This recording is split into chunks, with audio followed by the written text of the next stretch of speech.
Ministério Apostólico De Volta à Palavra apresenta De Volta à Palavra, com o Bispo Alexandre Rodrigues. Uma voz profética, preparando o caminho para a segunda vinda de Cristo. Voz do que clama no deserto, preparai o caminho do Senhor.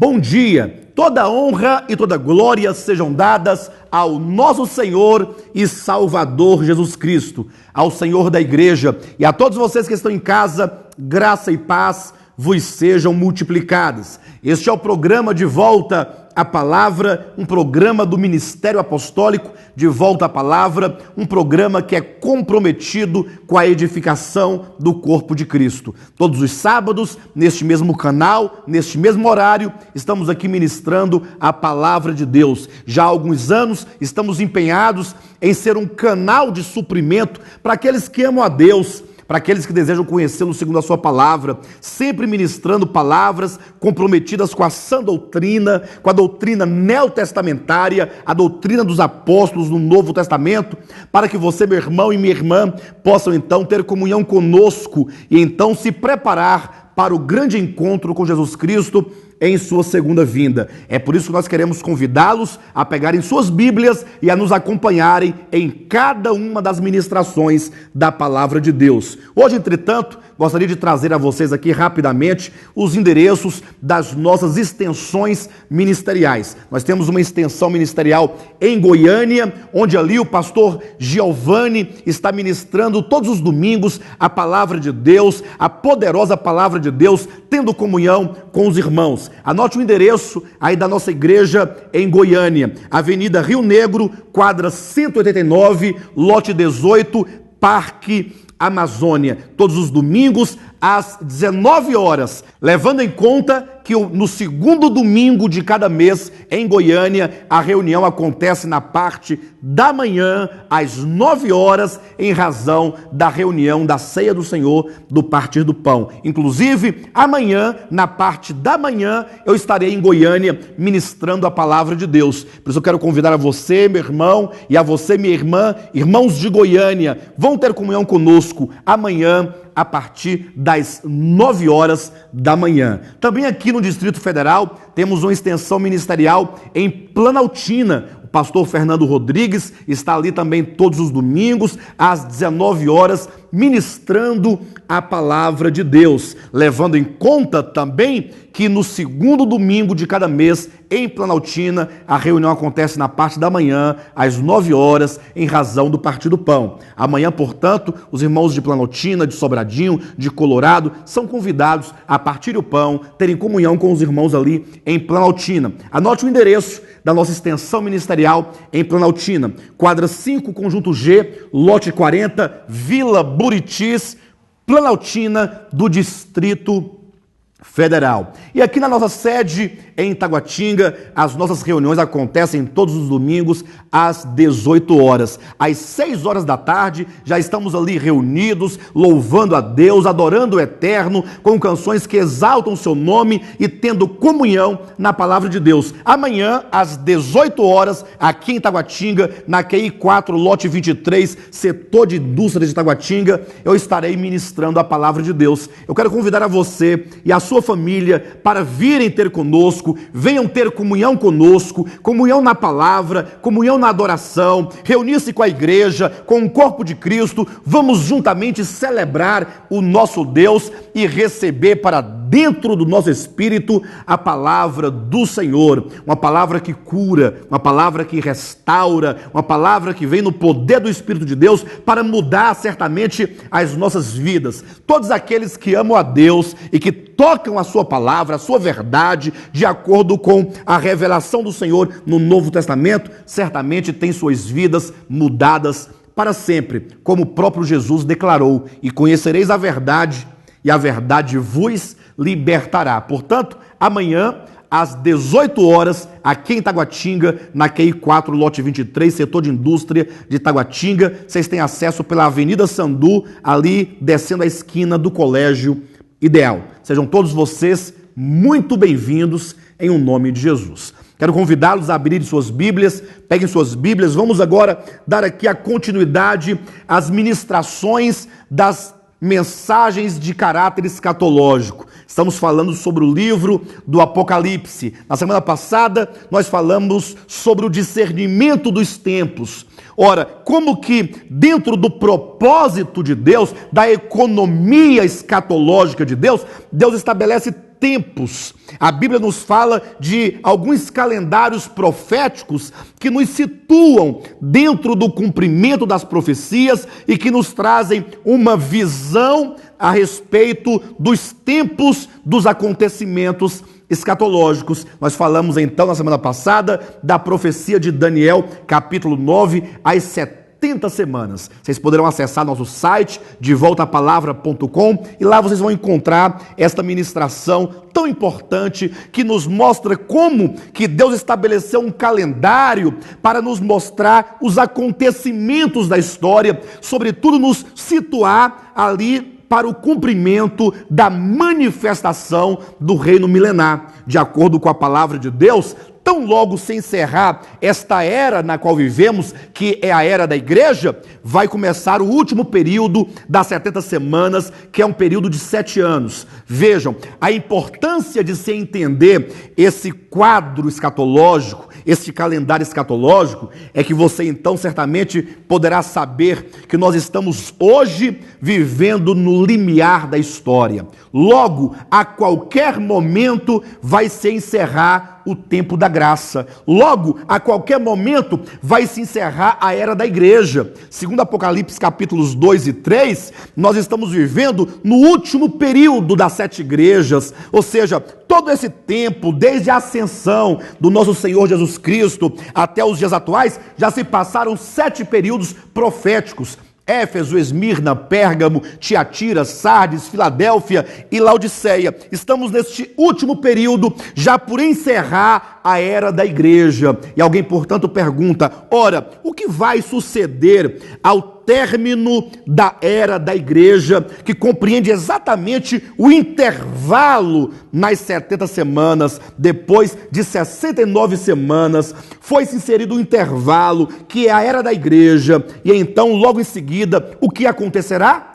Começará os últimos 7 anos da história da humanidade. Eu quero despertar o seu espírito, em o nome de Jesus e no poder do Espírito Santo, você, meu irmão, e você, minha irmã, que nesta manhã assiste a este programa e recebe esta palavra. Veja, logo, a qualquer momento, isso porque a Bíblia diz que nós não sabemos nem o dia e nem a hora, mas a Bíblia diz que ao se encerrar, portanto, esta era, o que pode acontecer hoje, pode acontecer amanhã, nós não sabemos quando, começará os últimos 7 anos da história da humanidade. Seremos introduzidos então no que a Bíblia chama de princípio das dores e então a grande tribulação. E nesse período, portanto, acontecerá o arrebatamento dos cristãos vencedores. Você está preparado para este dia? Veja que se você olhar numa perspectiva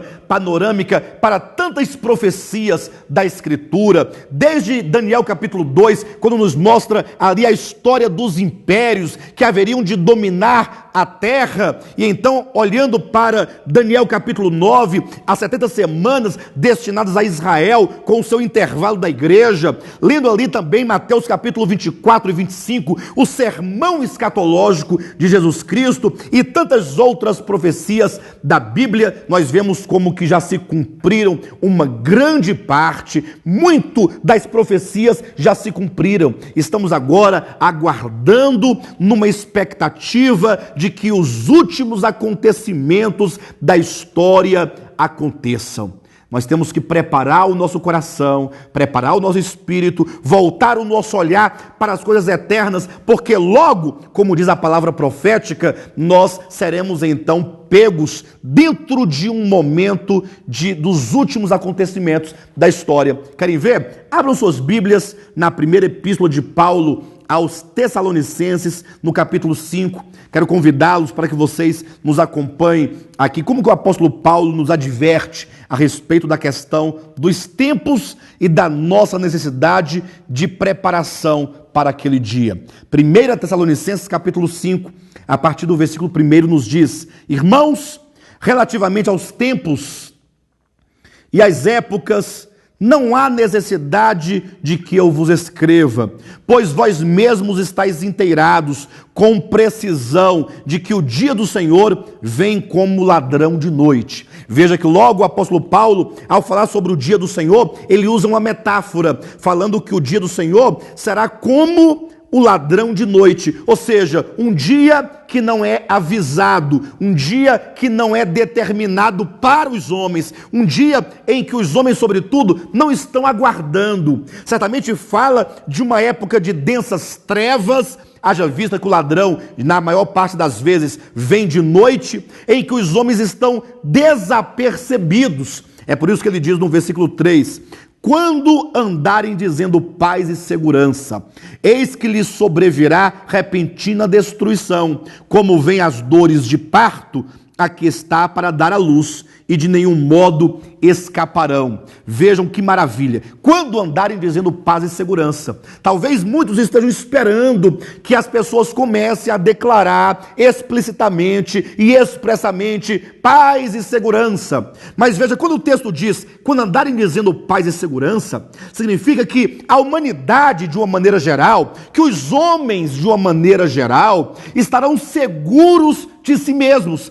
estarão seguros de que tudo está caminhando do modo como eles pretendem e do modo como eles querem dirigir a história. Ou seja, no momento em que os homens acharem que tudo está bem, Deus intervirá na história da humanidade de uma maneira direta. Ou seja, Deus certamente vai entrar na história do homem, vai interromper os projetos dos homens para então estabelecer aquilo que foi decretado que deveria ocorrer nos últimos dias. Como diz, como vêm as dores de parto, aqui está para dar à luz. Ou seja, os últimos acontecimentos escatológicos começarão a ocorrer como vêm as dores de parto. Ou seja, começam ali algumas dores intercaladas e elas vão então diminuindo o espaço e intensificando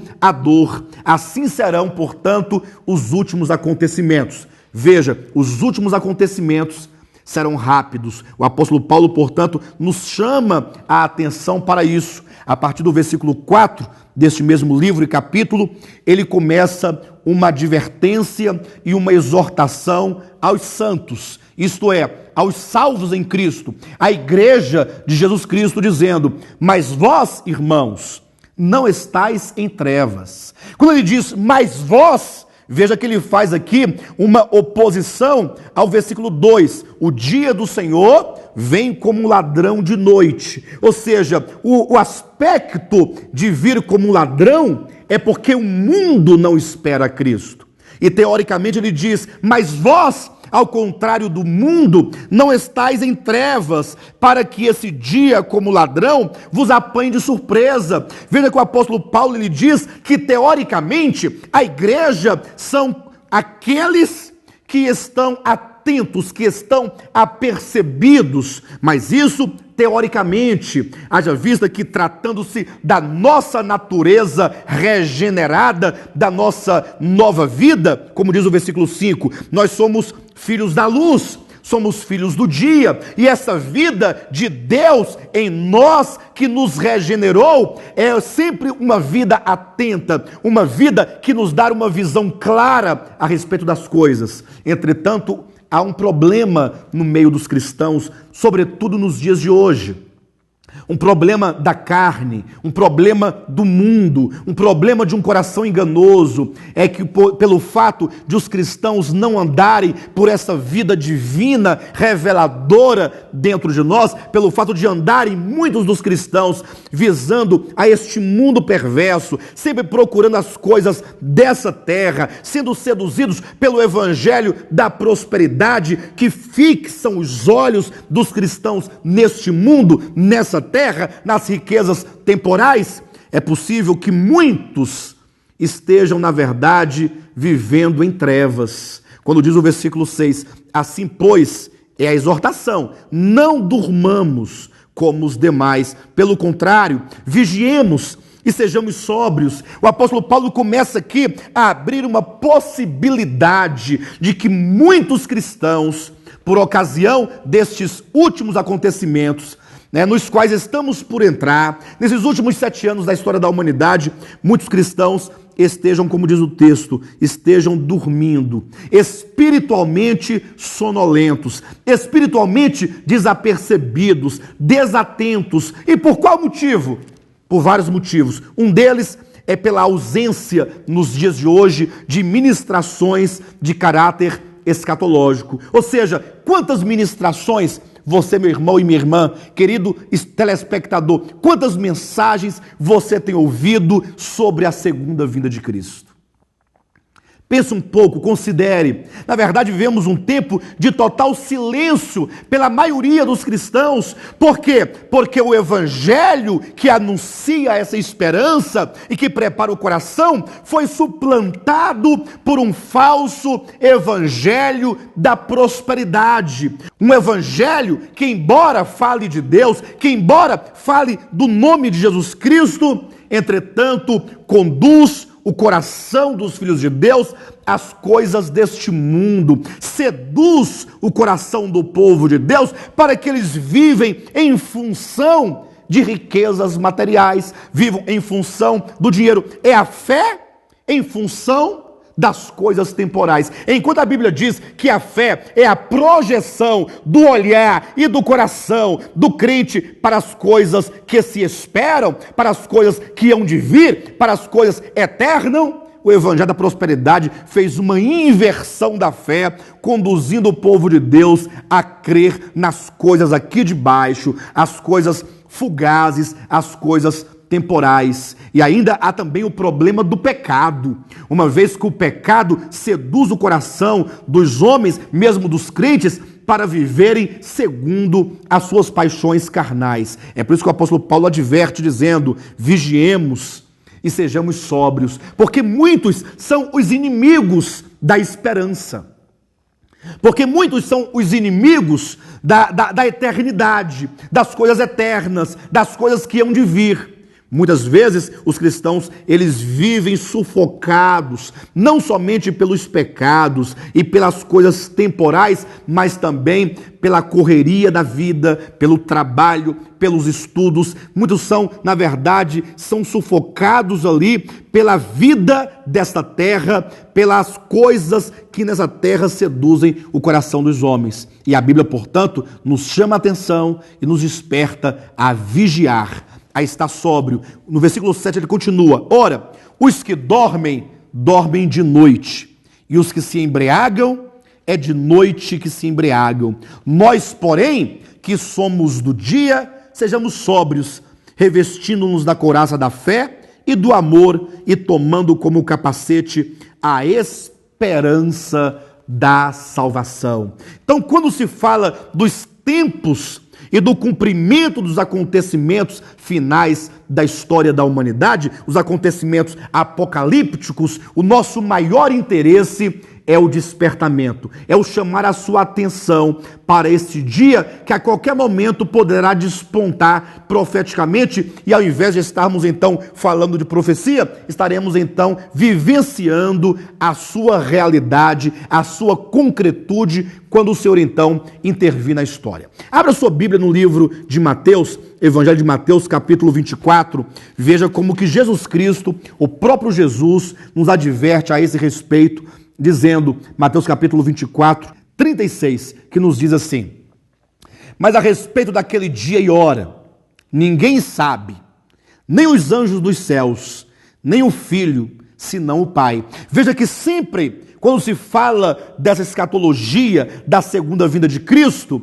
Jesus, ou a Bíblia de uma maneira geral, está colocando sempre no âmbito do coração de Deus. Não está para os anjos, não está para os homens saberem o dia da vinda de Cristo, porque isso os levaria a uma negligência. É por isso que Deus, deixando no âmbito do mistério, nos leva e nos convida e nos convoca a vivermos a cada dia como se fosse este o dia, como se fosse hoje. A sobriedade, a sensatez, o vigiar, certamente são as palavras de ordem para todo cristão que deseja estar com o Senhor, aprovado no dia da sua vinda. O 37 diz: pois assim como foi nos dias de Noé, também será a vinda do Filho do Homem.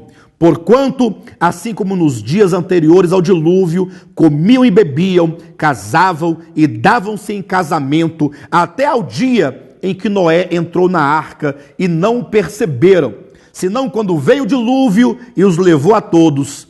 Assim será também a vinda do Filho do Homem. E veja agora, então estarão dois no campo, um será tomado e deixado o outro, duas estarão trabalhando no moinho, uma será tomada e deixada a outra. Portanto, vigiai, porque não sabeis em que dia vem o vosso Senhor. Queridos, na minha infância, por muitas e muitas vezes, eu já ouvi mensagens que abordavam esses versículos, e eu ouvia o ensinamento de que esses dois trabalhando no moinho, ou esses dois aqui que estão numa cama, dizia respeito a um crente ao lado de um descrente. E dizia: veja, naquele dia o marido crente será arrebatado e a esposa descrente ficará. Naquele dia o crente, o trabalhador lá no seu trabalho, crente será arrebatado e o descrente ficará. Mas veja, eu convido vocês a olharem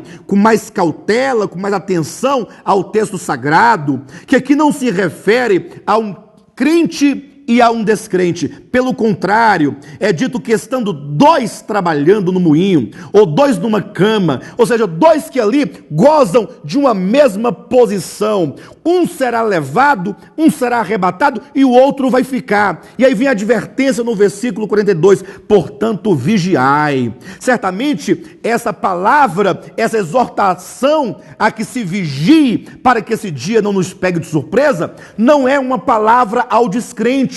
Ora, não é dito que o descrente deva vigiar, que o incrédulo deva vigiar. Não, o mundo jaz no maligno. Aquele que não crer em Cristo, diz a palavra de Deus, este já está condenado. Então essa palavra de advertência para que aquele dia não nos pegue de surpresa é uma palavra para os crentes. Ou seja, será o caso que, havendo dois crentes, dois cristãos, dois filhos de Deus numa cama, um crente seja tomado e o outro crente fique. O que significa que nem todos os salvos, nem toda a igreja na sua totalidade há de ser arrebatada naquele dia. Muitos ficarão na grande tribulação, muitos serão provados na grande tribulação, muitos ficarão naquele momento de angústia que há de vir sobre o mundo inteiro para experimentar os que habitam sobre a terra, para serem ali trabalhados, para serem quebrados, para serem quebrantados, para que eles possam de fato ser ajustados de acordo com a boa, perfeita vontade de Deus. Essa verdade de que nem todos hão de ser arrebatados se fundamenta na grande verdade de que o arrebatamento dos cristãos para o trono de Deus antes do reino milenar, isto é um galardão, ou seja, é uma recompensa que o Senhor oferece àqueles que atentam para a sua voz. É um galardão, não é simplesmente algo que o Senhor fará indistintamente a toda a igreja, mas é um galardão que é prometido somente àquele que vencer. É isso que está aqui no Apocalipse.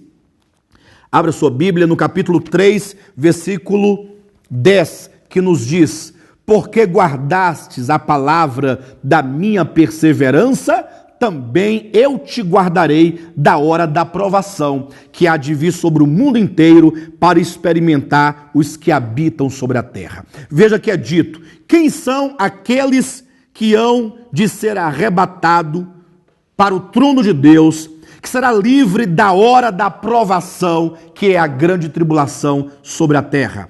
Somente aqueles que guardaram a palavra da perseverança. É necessário que o crente, ele não somente escute a palavra de Deus, mas que ele possa receber essa palavra, possa acolher essa palavra no seu coração e então, pela fé, vivê-la a cada dia na expectativa de ser um vencedor por ocasião da segunda vinda de Cristo. Certamente será um grande dia para aqueles que guardaram a palavra e também para aqueles que não guardaram a palavra. Esta mensagem é, sobretudo, uma palavra aos filhos de Deus, aqueles que já creram no Evangelho. É certo que aqueles que ainda não creram no Evangelho podem crer no Evangelho, tão somente se você no seu coração ouve a voz do bom pastor chamando você pelo seu nome. Se você nunca ouviu esta palavra, ou se você nunca creu nessa palavra, nunca abraçou o Evangelho, nunca creu no nome de Jesus Cristo, nunca entregou a sua vida, você hoje mesmo, se você ouve a voz do supremo pastor, do sumo pastor, que é Jesus Cristo, chamando-o pelo seu nome, basta que você diga, sim, Senhor, eis-me aqui, eu creio na tua palavra, eu creio no teu evangelho, e então você diz, Senhor, entra para dentro do meu espírito, regenera o meu espírito, e logo você será regenerado, filho de Deus, pela graça, tão somente pela fé na pessoa de Jesus Cristo, no seu nome e também na sua obra. Agora, aos que já creem, vejam, se você já é um crente de Jesus Cristo, você já recebeu o Senhor, já creu no Evangelho, então veja, você precisa agora andar como filho da luz, como aquele que vigia, aquele que é sóbrio, que não anda com embriaguez, que não anda nas multidões dos pecados, que não anda segundo o curso do mundo, nem segundo os falsos evangelhos pragmáticos que distanciam o povo de Deus da sua verdade. Eu quero encerrar esta ministração, convidando a você que foi tocado por essa palavra, a estar conosco amanhã, aqui em Taguatinga, na QI 4, lote 23, setor de indústria, a partir das